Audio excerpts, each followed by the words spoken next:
Good evening, Eddie Chambers. Hey, how you doing, sir? I'm doing well. How are you? I'm doing all right. Doing a little bit better now. Yeah. The last interview we did, the reviews I got was like, what the hell's wrong with Eddie Chambers, man? You know, he sounds real down. Well, I mean, honestly, it gets to you after a while. You work extremely hard to get somewhere, and you do all of this work. You go all over the place, and you're trying to make something of what seems like nothing, and then it actually comes up to be nothing. It kind of frustrates the heck out of you. You know what I mean? But sometimes it gets the dark before the dawn.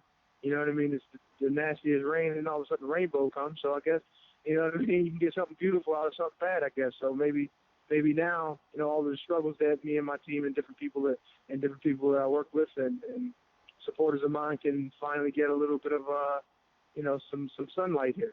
Well, I guess two things. First of all, is remember where we met in when Tyson Fury was preparing for Derek Chisora in London, and I said to you, I'm going to say a prayer for you. And I said, it was Christmas time, and I said, I'm going to say a prayer for you. And I said, next year that you're going to get yourself a big fight, and things are going to be different for you. And then after that, our last interview, I said to you, what about Al Haymon? And you said to me, you remember? I said to you, what about Al Haymon? I'm surprised he hasn't signed you yet. And then, what do I see today on Twitter? Say it one more time. What do I see on Twitter today? You've signed with Al Haymon. Yeah. It's I guess your prayers for some reason are getting answered for me. So I mean, maybe that's something. Maybe I got to get you a part of this prayer team I got. You know what I mean? Well, brother, prayer team. Brother, you're the lead. You're the leader of it right now. You got the biggest angel right here. Don't you worry about that. You'll know more soon. But you got the biggest angel right here. Don't you worry. But now all that needs to happen now is that you do what needs to be done now. And one of those things is, so looking back now, because this is a new chapter of your life. I mean, this is.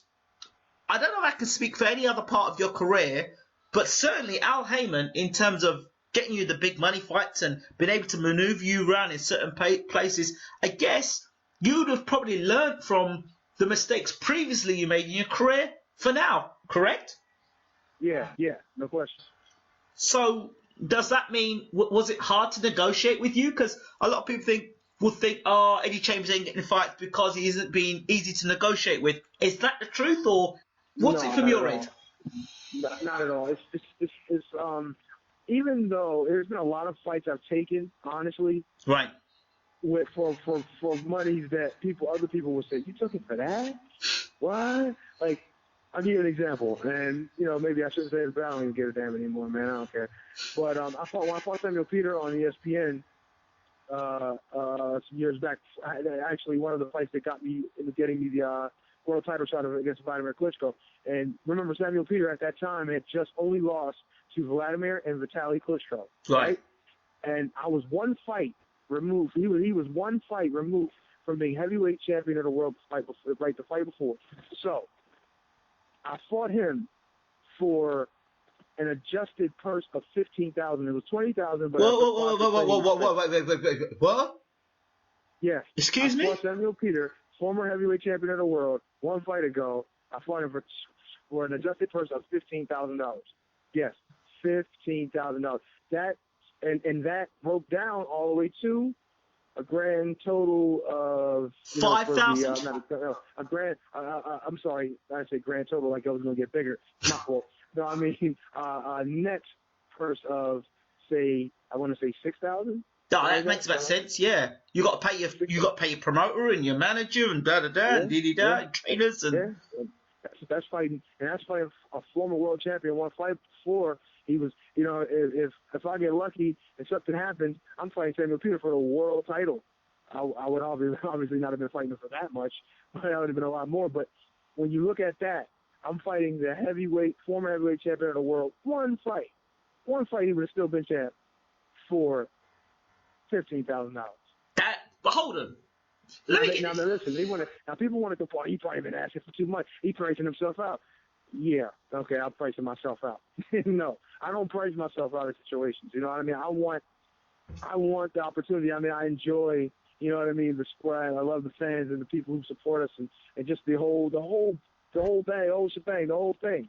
You know what I mean? The only issue is the business aspect that really gives you. It's hard to make a living sometimes if you're not popular. You know what I mean? And then after I beat Samuel Peter, right? Mm-hmm. Okay, I beat Samuel Peter. I remember going home, and there was a big fight on TV a couple days later, and there was a big in American public as well. And they had the heavyweight picture. They put up, they put the heavyweight graphic on the screen, and who the best guys are with the best records and the highest rated and all that. Well, at the time, I was 35-1, right? Yeah. And they only mentioned my name to say, well, he's 35. Well, I think I was 34-1. I'm sorry at the time. He's 34-1, yeah, but he fights with an unexciting style. Those were the words that were uttered from one of the analysts on that program. Can't say the name. Can't, not putting nobody out there. I'm not saying anything like that. But it was almost like well, he's good. I guess he's kind of good, but he is not exciting enough. You know what I mean, for you to watch. So right. Basically, don't watch this guy. You know what I mean? He's a world on a world level, but don't watch this guy. You understand what I'm saying? Yeah. It's the kind of thing that you just look at, you just shake your head. I don't know what to say. I don't know what to say to that. I have to go back, and I've got to go back a bit, back to the Povetkin fight. And the reason why I'm going back to the Povetkin fight you had was Povetkin just sparked out Perez, and everyone's looking forward to Povetkin fighting Deontay Wilder. Now, it's not too long ago you fought Povetkin, and what many people, including myself, have to ask is, you were boxing so well for so long, and then suddenly you kind of just did an Oscar De La Hoya. You just stopped boxing. Why? Yeah. What happened? A lot of people don't know the camp situation that I had there. I had probably trained for about I'm trying to think of how many. Probably for a total of 17 days before I actually had to go over to, actually 16 days, because I had to travel over, to get to Germany for the fight. So I got to camp on, I don't even know if it was that many days. I'm just kind of like, looking at, say, the 1st of January is when I got to camp, is when I reported to camp. So I had 26 days to prepare. And everyone knows, actually I had less than 26 days. I didn't actually get there on the 1st. And everyone knows that, for especially for that level of boxing, you can't be only 21 days, you know what I mean, ready for a fight. You gotta be completely 100% prepared. You know what I mean, going into a fight of that magnitude. And I just did not have enough time to train. So what we were trying to do is we're trying to pack a whole bunch of work into a little bit of time. So I was doing like 3 days in sparring like every single day of the week, and doing weights and all kind of other stuff, running on the sand, all that in the same day. And it was just way too much for a short period of time. And we didn't have a chance. You know how when you get ready for a camp, you have generally a decent amount of time to kind of go from kind of moderate level work up to to the top level hard, to increase it, and then you have time to kind of come down from it. And I didn't. You know what I mean? I was still in mid camp basically when I got to the fight, so I was still swimming and doing other cardiovascular work and stuff. When I got to camp, I had 9 more days when I got there to finish out camp.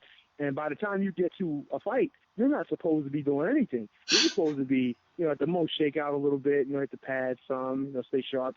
You know what I mean? Throw a few punches at the bag if there's one there available. Maybe a little bit of a light jog on a couple of, maybe a day or two, something like that. But that's it. I was in full-fledged workout mode. I mean, we had to go to the gym every day. We still were doing 2-a-days. You know what I mean? Going to the gym, and we were doing the run early and then going to the gym later. So I really didn't have a whole full camp to prepare. And it showed in the second half of the fight. However, I was still fairly sharp, but once I got to the second half of the camp, you can see that my body was overworked for that amount of time, and I didn't have enough reserves to finish out the fight strong. You know what I mean? And that's what ended up proving to be the difference. He was better prepared that night. Right. Wow. So that kind of gives us a better idea of what was going on. Because like I'm watching this fight, boy, Eddie's beat this guy's boxing this guy's head off, and then I'm saying, what the heck is this? We kind of like just shut off and just. It was like when Oscar De La Hoya was fighting Trinidad for the first 5 rounds, 6 rounds. He was like wicked, and then seeing Oscar De La Hoya going in the reverse gear and and then Trinidad come back into fight and then beating Oscar on points. I think it was like, what the hell's that all about? And so then it kind of makes more sense. So okay, I mean, to be honest, it's like you've kind of got well, the impression I'm getting, you've got a second chance to make a first impression here. Yeah. Because I mean, you've been there, you've seen it, you've kind of done it. The only thing you haven't done is won that world title as such as for the heavyweight championship of the world. I mean, but you've had the experiences. Any mistakes you've made back then, I guess you've made, and you can say, shit, man, I didn't do this right, or I didn't do that right, or I could have done this right, I could have done that right. I guess now you can sort of put it together and go where you need to get to. Yeah. So I got now, like you said, I got an opportunity to right all the wrongs that I've had going on in the past, and not to make the same, childish, and I don't even say that's a good word to use, but not to say make the same mistakes that someone in my position then would make. You know what I mean? And especially now at this level, and knowing what I need to do. You know what I'm saying? Yeah. It's just time to, do things smart, train smart, and understand what's going to get me to the next level. But I'm not going to, continue to have to, I'm going to continue, like saying, falling short just from one little or two little simple little mistakes. You know what I mean? Yeah. They could have been corrected. You know what I mean? So. Is Eddie Chambers going to have a team? I mean, I know you've had Peter Fury as training you. I'm talking about more PR and publicity. Are you going to do anything like that to market yourself, Eddie? Well, that's the thing. With me, I've never really had that, and obviously it's hurt. As far as in the wallet, in the pocket, and because of the fact that I don't have the kind of people behind me or not say people, but I don't have the fanfare behind me because there's not a lot of controversy with me anyway. So if there's not a lot of controversy, you gotta generate a buzz in a different way. You know what I mean? You gotta have more of a positive kind of outlook on things and have people really just root for you. And honestly, I just really haven't had that kind of situation happen for me. Nobody's really, you know what I mean, there's not been no media thing behind it, nothing really. So I feel like that's the next step. But the first thing I got to do is I got to prove that I'm still, that I'm a product that people want to buy into. And, obviously I think I've done that, but at the same time, boxing is what have you done for me lately kind of sport. It is. Style, you know what I mean? So you gotta kind of get back into the good graces of the boxing public, and that's what I'm trying to do. It's very important you do that. I mean, what's the most common thing that you read on about yourself that's probably misconceived, and you're thinking, damn, that's not me. Why do people keep saying this about me? Like, I don't know. That's a good question. I mean, there's so many things people have said about me from day one. I think maybe them looking at me saying I don't work hard. Okay. That's probably the biggest thing that I see, that I've seen before, that just says, are you out of your mind?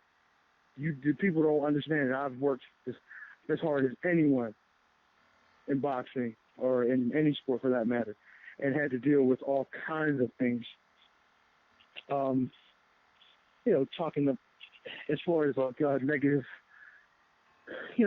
I don't know, talk or I don't know, I can't get the word out that I wanted, but just negativity overall about my skills as a fighter. Not so much as skills, but just me as a fighter. Mm-hmm. And one of them is that I'm not a hard worker, I'm lazy, I'm fat, I'm this, I'm that. You know what I mean? It's a whole bunch of negativity. He's too small for the division. He's not this enough. He's not that. He's Let me not ask mean you a enough. question about. Let me ask you a question about this too small business, because you fought a cruiserweight, you fought a heavyweight, you fought Vladimir Klitschko. Okay, you've been in there with the big guys, right? Yeah. So Yeah. tell me, are you too small for the weight? I mean, clearly somebody who fights in the division, you've got to ask them, Yeah. are you too small for the weight? Well, I guess they say, well, I guess I can't reign as heavyweight champion because, I'm not big enough to, contend with, like the big guys division because, I didn't win the world title. So it's like, he's really not the guy. But He's can really you? not Are P1. you big enough? Do you feel you're big enough? I honestly do. I wouldn't be competing in boxing right now if I didn't. If I felt like, they're right, I'm too small, I would have been let it go. I'd have let it go after my first go round, to be honest. But the fact remains that I've been somewhat successful for being such a small guy, It's fascinating because people say, "Oh, you're too small, you're this," and then you ask yourself, most of the people saying it, they are definitely too small for the weight division, and of course. too small in the mind, too small in the heart, and it's not size that wins titles, it's skill. You can be big and have no skill. And I think that size right there is probably as big as anything. There you go, man. You know what I mean? As far as when you look at the skill level, and I'm not saying that the heavyweight division doesn't have skill, but I'm saying when you look at the gap in most fights that I'll have, even with some of the quote-unquote elite guys out there, the gap is too big. You dig what I mean? So it's like you can say I'm small, but my skills are so big that it overshadows the size of these monsters that I'm too small for, if you understand what I mean. So absolutely. That doesn't even matter anymore. But, obviously, there's still physical gifts these guys have. And, yes, I do understand that it is a lot harder to beat someone that is a big guy versus beating someone who is your size. Yes. But, listen, and they always say that there's, a good big guy can beat even a great small guy. You know what I mean? So it's like I do get that, but I think it's the size of the heart too. Absolutely. And it's in the size of desire that is in that fighter too that makes it a little bit different. You know what I mean? That may make a bigger difference than even, like I said, just that size. I think people need to hear more of you, Eddie. They need to hear more of you, and they need to know more about who you are as an individual. And I guess. Well, I would agree with that. I'd say probably because most people when they think of, like, when they see me, hear about me, or they think about me, you know what I mean, they automatically, look, he's this, he's that. They got these negative, this negative talk about me as a fighter, but and then they kind of leak over into what kind of person you are too. So you know what I mean. They just people don't, they get a view of you, and that's what they that they see that as, that's you. And that's not, and I think if people got to know me, you know what I mean, and met me, understood me, a little bit better, they would have a total different outlook. You know what I mean? Would you say that you were one of these people that would be looking to be liked, or one of these people that are on your own groove anyway, regardless if you're liked or not? I could be a bit of both. You know what I mean? Obviously, I think I would much rather be loved than hated. Liked or loved and feared or hated. But it's like this too. I've understood. I've been through a lot. You know what I mean? Right. Boxing and in life. So you know what I mean. I've gotten to the point now where, look, if you don't like me, the hell with you. You know what I mean? That's just the way it's got to be. You know what I mean? If I didn't like you, and I couldn't give you a good reason why, you would say the hell with me. So it's like, look, I'm just going to treat you as you treat me. Now, obviously, I'll still, just me being the way I am, that's just who I am. I'm still going to be respectful. I'm going to talk and speak highly of anyone, especially if they happen to get in that square circle, in that square jungle. You know what I mean? With me, and are able to swap punches, and they're obviously, all tough enough and talented enough. But the people outside the ring, my supporters, I love, of course, them. But the ones who have no clue about the difficulty or what we have to go through, the ones who don't support, the ones who got so much negative to say and they're not putting anything positive toward this business, which, don't get me wrong, everyone who buys a ticket or who tunes in, you know, are doing something good for the sport because they're paying attention. They're getting other people to follow suit. But if you're going to be negative and disrespectful, then I'm just going to disregard. I'll still be respectful, but I'll just disregard that they even exist. Well, go ahead. No, and I think honestly, that's the only thing you can do. Absolutely. As an athlete, you got to develop thick skin, and you got to be able to do it. Absolutely. But then, see, Twitter, you could have an environment on Twitter where you can have a lot of people that are talking to you. I'm not saying people that are yes people, but people that actually want to see you do well. And you just got people who are just nasty to everybody. Just push the block button. Just block them. Exactly. You know what? I don't even block them. Because you know what? You know what I do? I use that talk, that smart aleck type things to motivate things you. say and I use it as motivation to say, okay, you said that, now take a look at what I just did. You know what I mean? Now don't all of a sudden say, oh, don't hop the bandwagon, just keep being negative. You're going to keep on pushing me until I become a Hall of Famer. That's what you're going to do. How about this? That's what I want. Check this out. I know that sounds interesting, but how about this? I always thought that negative energy, using negative energy and turning it to be positive, but the energy it takes, that eventually that steam runs out. But if you're on positive energy anyway, it just keeps going and going and going.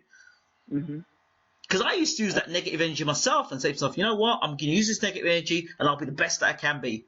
And I just found... Well, I'll tell you what. It can run out, and especially if you keep using it and using it in a negative way, in a negative way. Yeah. But if you're using it for positive, for good, for love, for happiness, for sanctuary, you got a nice home, a comfortable life. Yeah. Your wife's happy, your kids are happy, everybody's satisfied.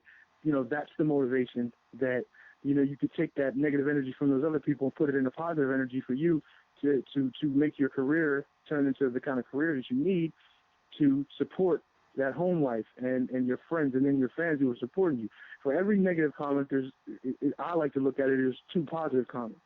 You know what I mean? That you're going to see that inspire you to do more. Like I just did a little thing on you probably see it on Instagram with a friend of mine who they've done a lot so far in such a short period of time to help me, and all they ask is, oh yeah, can you do something for my, for my brother, because they're 2 brothers and another associate they have that are there. I don't know if he's family. I don't remember. My mind is all foggy, but they just wanted me to go and get in there and throw some punches at him and work out with him, box with him, so he can say, hey man, I was in there, and not only just so much as he can say he's been in there because he's such a massive fan, he really just wanted to be able to see what it's like to be in front of a real professional, like an elite guy, somebody that they respect, you know what I mean, that they care for as well. So it was like that was awesome for me to be able to do that with him. You know what I mean? I was happy to be able to be a part of that. Yeah. Those are the kind of people, those are the kind of inspirations for me that keep me saying, you know what, maybe this is worth it.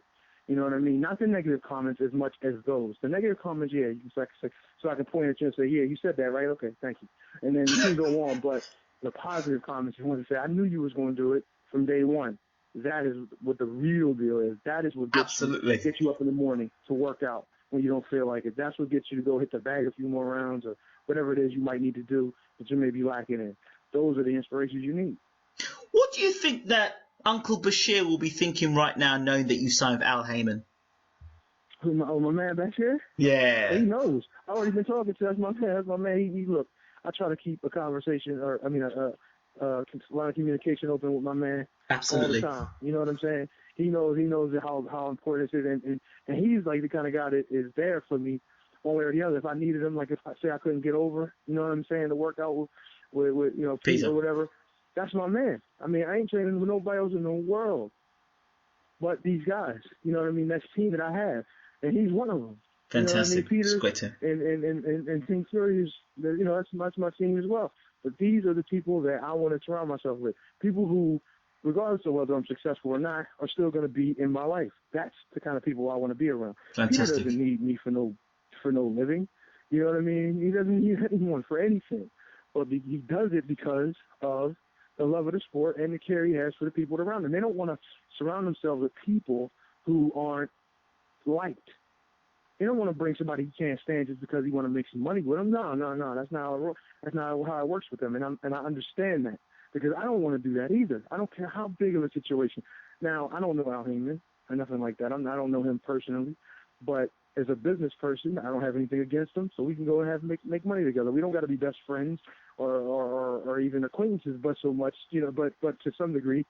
But as long as we can do business together and make some money and make a living, I'm good with that. But when you have when you're in a situation where you're training with them, you're seeing them every day, and you gotta like these people. You can't just see them every day and can't stand the sight of them.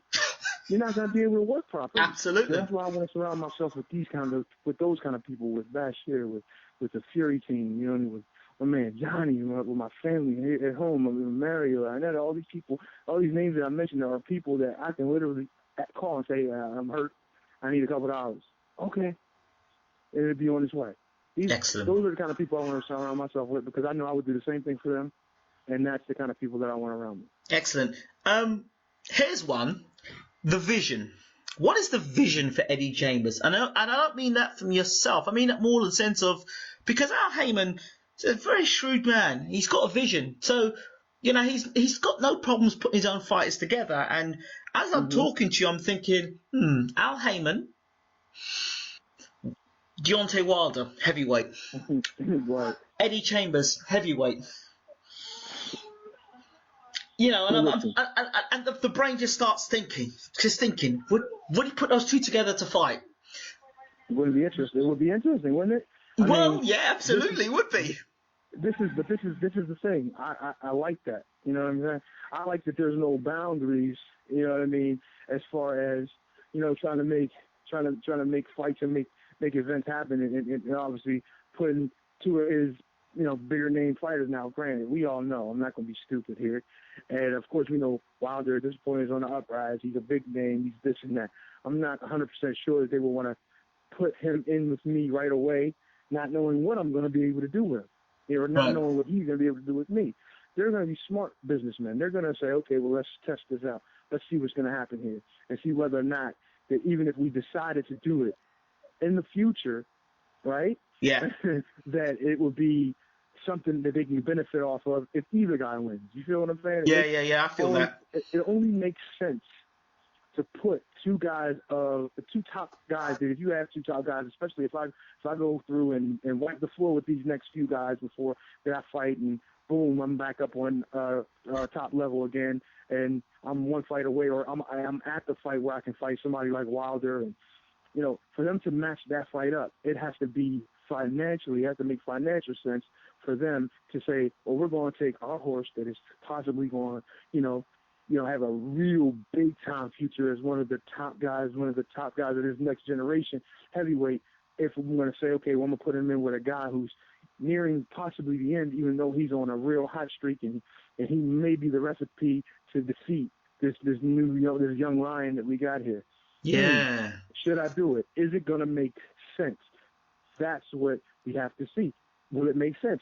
If I'm just, I guess scraping by, so to speak, with these next few guys and winning, but not as impressive as most people would like, then them to say, okay, well, maybe he gets in there with Deontay and he doesn't really, he makes it tough on him, and it's an ugly fight.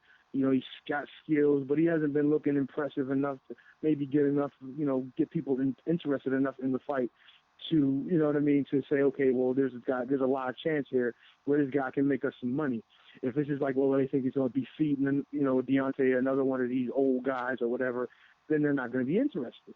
Right. But, so it's obviously they got their work cut out. If that's a plan for the future, then they got to make a couple moves. You know what I mean? They got to put some things together in order to make that an appetizing thing for the fans. Absolutely. You saw the fight against Wilder and Molina, right?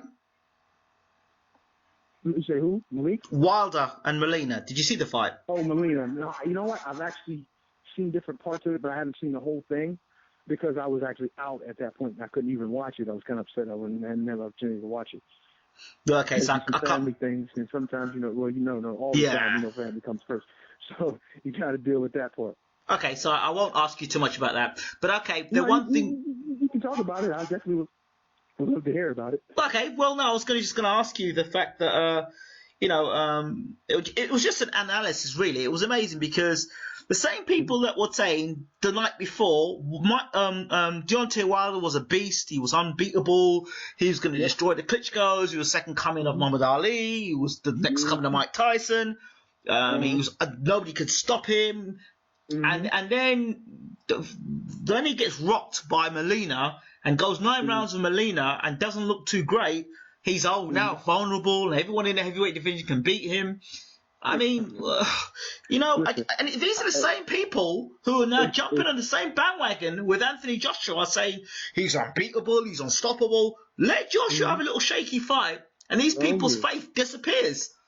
I think this is what I think the problem is. I think people keep forgetting this is a professional sport, and this is really this is where boxing has had a real difficult time, where it started to die some, not die, it'll never die, but it started to certain parts of it, certain levels of excitement kind of got killed a little bit. It's when undefeated records meant so much. Back in the day, a guy could have 2 or 3 losses and maybe even 5 or 6, maybe even 10 losses, and still was like the man, and still could have been the man. Yeah. Nowadays, everything is about how undefeated. Is his record pretty? Do we got a lot of knockouts? Do we got this? Do we got that? Oh, that's great. No, it's not. It's not really that good. He doesn't have enough knockouts. He's undefeated, but he doesn't have enough knockouts. Right? It's all that crap. It's a bunch of crap, because until they understand this is a professional sport, that styles, just like, you know what I'm saying? Basketball, European football, American football, baseball, all it. If your team or your fighter or whatever, MMA, if you have a certain style that just doesn't quite match up properly with the next guy, and the next guy maybe has your number or the next team or whatever, it's going to be a rough night. Now, I'm not trying to excuse and say, wow, oh yeah, he still is the man, and nobody's going to no, I'm not saying that. However, I am saying that there is certain vulnerabilities with his game. That I don't care how good he may look in a certain fight, the next fight is totally different. The next fighter is totally different. He may get in there and give him a world of trouble, just kind of like what happened with this Molina guy. And guess what? Molina is not even supposed to be that good. He's one of those trial horse guys that you just throw in there, just, hey, we need an opponent real quick. Yeah, get Molina. He'll come in and fight. And then that's what they're doing. And then they looking at, this guy's not even that big of a name, and he gave Wilder some trouble. Well, you ever think that possibly he is a professional? Regardless of how bad he might have been, or he might have had bad losses in the past or whatever, he's still a professional fighter. He has been fighting professional for a number of years now. He's had some success, obviously, because he had some wins, but he's had some losses too, and the losses have been to good guys. So you can't just expect everybody is going to get in with him that you think is the man, quote unquote, at the time, just going to walk through him. It's not that simple. It isn't. You know what I mean? You still got to figure out a way to hit him. He got his hands up just like you do. You know what I mean? He got to put his pants on one leg at a time, like almost all of us do. Some people are a little more athletic; they can jump in their pants. I don't know, but he has 2 hands, 2 arms, 2 hands, 4 arms, 2 legs, 2 feet. It's the same thing, and then he happens to be in the same game as you. He has just as good a chance to win as you do. What was your thoughts? I mean, obviously, people heard the interview with Peter Fury talking about yourself being, would fight Anthony Joshua. Then, of course, the interview that you did with me about Anthony Joshua, and that you'd have no problems fighting him. And then, obviously, that interview went round, and then people obviously got back to you about it on Twitter. What was your feelings? Because I got 2 sides of feelings. One set of people that, Chambers will get smashed by Joshua. And then there was another side saying, no, whoa, you know what? Chambers has been with some good fighters. He'd give Joshua some problems. What are your thoughts on this? Well, honestly, I mean, look, I have a wealth of experience. I've been against the best guys in boxing. Anthony Joshua's still a prospect. He's moving toward contender, you know what I mean, now, but he's still, one of the top prospects in boxing. I give him credit for that, but he has a lot to learn, you know what I mean? And I'm not saying that, you know what I mean, he's no match for, the great. I'm not saying all that, but what I am saying is that, like, certain deficiencies that may be in his game, just like Wilder's. Look where Wilder is. In my opinion, regardless of what his record says, his level of opposition is that of a prospect. Yes, except for these last well, not even the last thing. I can't say the last two, but say with the exception of Malik Scott and Berman Stavern, what's the rest of the guys? And no disrespect to none of those guys. There's some good fighters in there, maybe, at their time, or maybe in their state or in their city, they might have been good. But on a world level, nah, they're not. So all I'm saying now, yes, he just beat Kevin Johnson, but at what kind of Kevin Johnson that Joshua beat? Now, I'm not taking it away from him. He's the first man to stop him, and he stopped him impressively. I give him that. There's no question about that. You know what I mean? Even a bad Kevin Johnson in there, it's hard for somebody to stop. So I give him that credit. However, he's not fighting the same Kevin Johnson that Vitaly Klitschko fought and had a tough time hitting. He's not fighting even the same one that even Tyson Fury fought a few years back or a couple of years back. So it's a different guy. He's at a different stage in his career. You even heard him say it at the end. I think on the interviews with you, or no, with Coogan. Yeah. He was talking. He was like, look, I got properties, I got this, I got that. You know what I mean? My life after boxing is going to be great. I was doing it. I thought I had a shot, maybe getting there with the young guy and try some stuff. But, when a guy at that level stops you, he said it himself. That means it's time to get out of it. Yeah. That's exactly who he was facing that night. He was facing a guy that maybe not in the front of his mind, but damn sure somewhere in the back of his mind was like, look, if this thing don't go well, I'm out of there. That's it. So you've got that thought in your head. Yeah. There's a good chance that you might not be so successful going down the line. And then some of the losses he had in his last few fights. Yeah. Just weren't really that good. So you got to look at that. I did point out to people. Ways to win at what and look at and take it for what it is. Absolutely. I did point out to people that Derek Chisora dropped Johnson in the fight. I said, well, if Derek Chisora can drop Kevin Johnson, the vulnerability around Johnson may begin to show. And of course, Joshua put his hands on him. I said, if Joshua puts his hands on him, he stops him early. And he did. And, that's what happens. Finally, and I want to close this down to Fury Klitschko. Mm-hmm. I've heard all sorts of rumours. I've heard the latest rumour come out now is that the fight may be held in Japan. Can you clear anything? Have you heard anything about this? No, I haven't heard it. I mean, I talked to Tyson. I talked to Peter a lot. You know what I mean? Obviously, friends of mine beyond just this boxing thing. Yeah. But we talked. And the last time I talked to Tyson, I didn't hear nothing about this. Now, it was a couple of days ago. It was, maybe a week or so. Might have been less than a week ago, I think it was. And I didn't hear anything about Japan. But, I mean, listen, this is a big event. To me, this is just as big as the Hay fight, maybe even bigger, because I feel like this time he's fighting somebody bigger than him. But see, with the basic and regular, the lay fan that may not have seen him a lot, especially here in the States. Yeah. They may have seen him once, like with my man Steve, who, gave him a great fight, but they haven't really seen him like that. They don't really understand just how big this guy is. Right. Now he's fighting somebody literally his size. No, my fault. Somebody bigger than him. Yeah. That can actually move and box and do a lot of different things, has a crazy arsenal of punches, and can throw a lot of punches, believe it or not, and works hard, and has a hell of a team.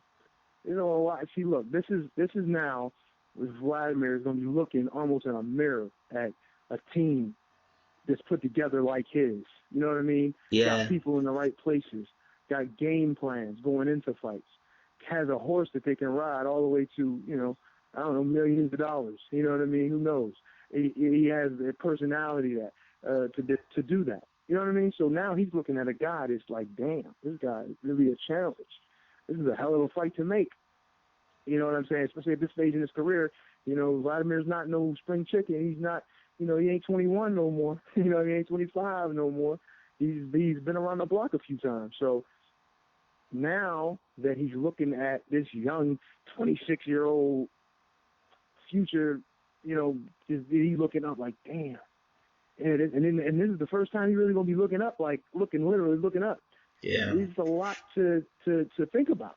You know what I mean? It's a lot to worry about. Now this is the first time he's gonna have the game plan to get inside. Or not even so much just to get inside, but to actually have a guy boxing on the same level. Yeah. You know what I mean? Yeah. It's like it's all that size advantage and strength and all of that. It's almost canceling itself out. Now you just got to have boxing game. Like, you got to know what it is that you need to do to win a fight. You know what I mean? Beyond just using how big and strong you might be over somebody, or weight, or you know, anything, any of those things. It's now going to be strategic. You know, who has the better game plan going in, or maybe who has more talent. You know what I mean? Not who's bigger, but who has more talent, Absolutely. more dexterity, who can move around the ring better. It's kind of like, oh, you got to toss it up now. You don't know who's going to happen.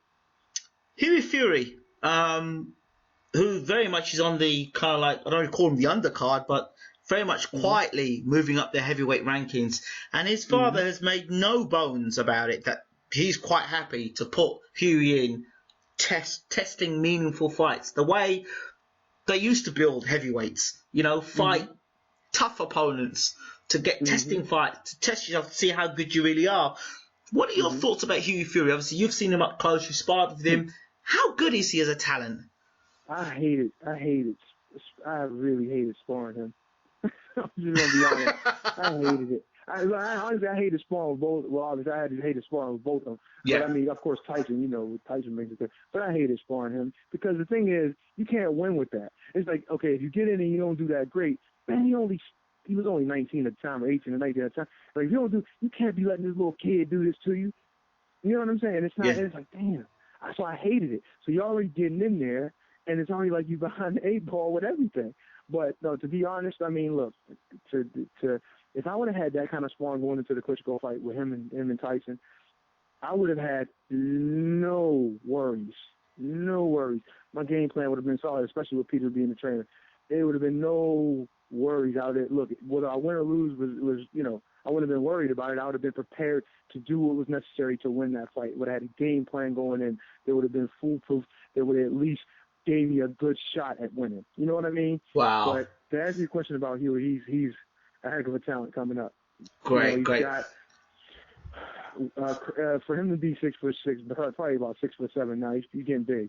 Because you know he's still kind of, you know, he might still be growing. But he can move around the ring too. You know, he has crazy, awkward style where he has decent speed, maybe not necessarily blazing fast, but he has a whole lot of skills.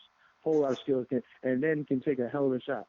Because listen, I ain't saying I'm Mike Tyson or nothing, but I hit him with some shots that I thought that, you know, come on, these are the kind of shots that if you get hit anybody with that shot, they might have to kick a knee.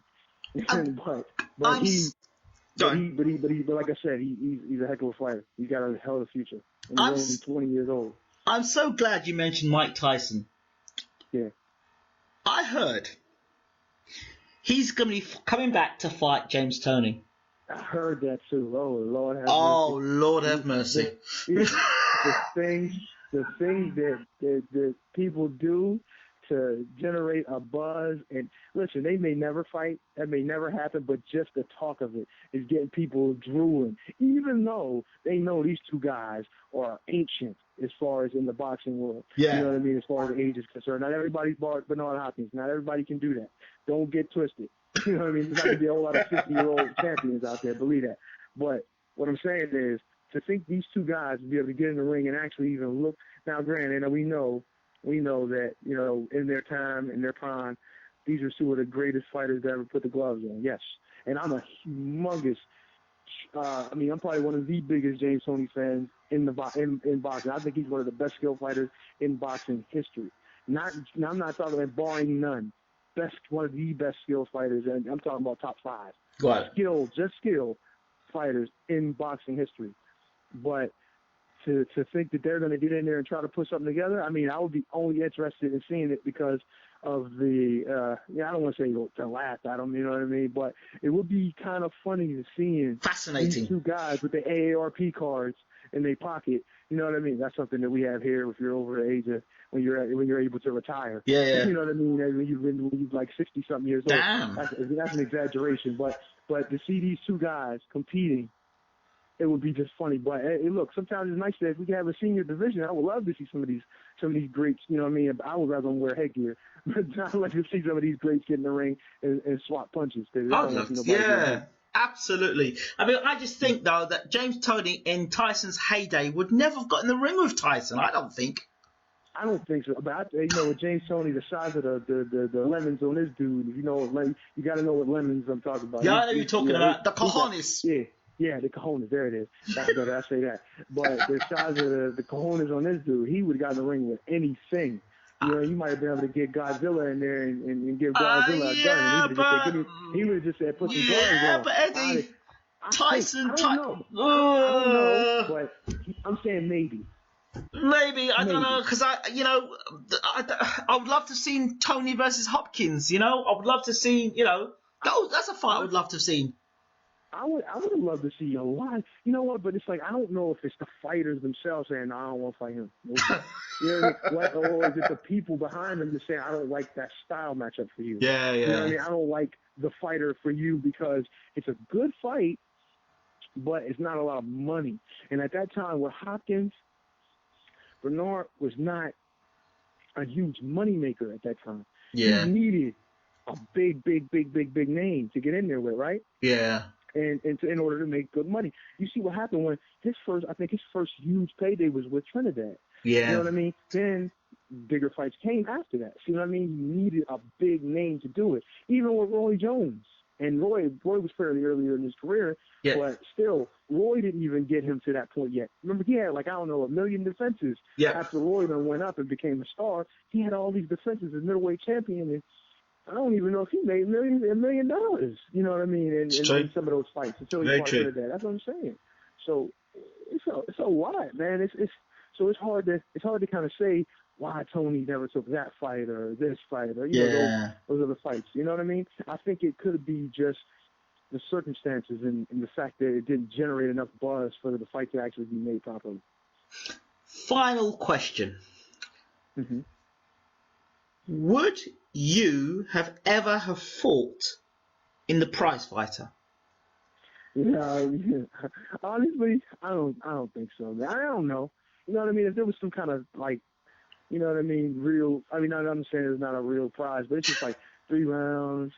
That bring you back to the amateurs. You got to kind of train You got to train for that specifically. You can't train for a distance fight. I don't know, man. I really don't know. I can't give a whole 100% of an answer to that because I feel like you lose into that and it just kind of ruins your credibility.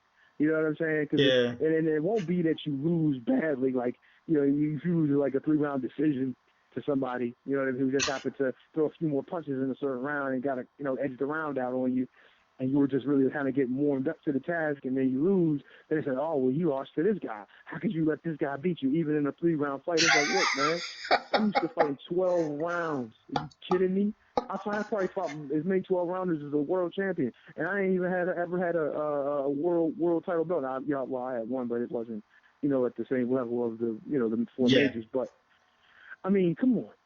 You know what I mean? It's just a total different thing. And that's why so many distance fights is really difficult. And in some of those fights, I was behind, a couple rounds early and had to come back. So, it's when you look at that, it's like you've got to be prepared for that kind of a fight. And Absolutely. If you're not, and your mind's still stuck into, we're going 12, it's not going to work out. I will close by saying this, and it came to my mind, it came in my heart, and I'm going to say it to you. If Chris Bird can win the heavyweight championship of the world, why can't Eddie Chambers? My man, I like that. I like the sound of that. You know what I mean? I feel like you're 100% right.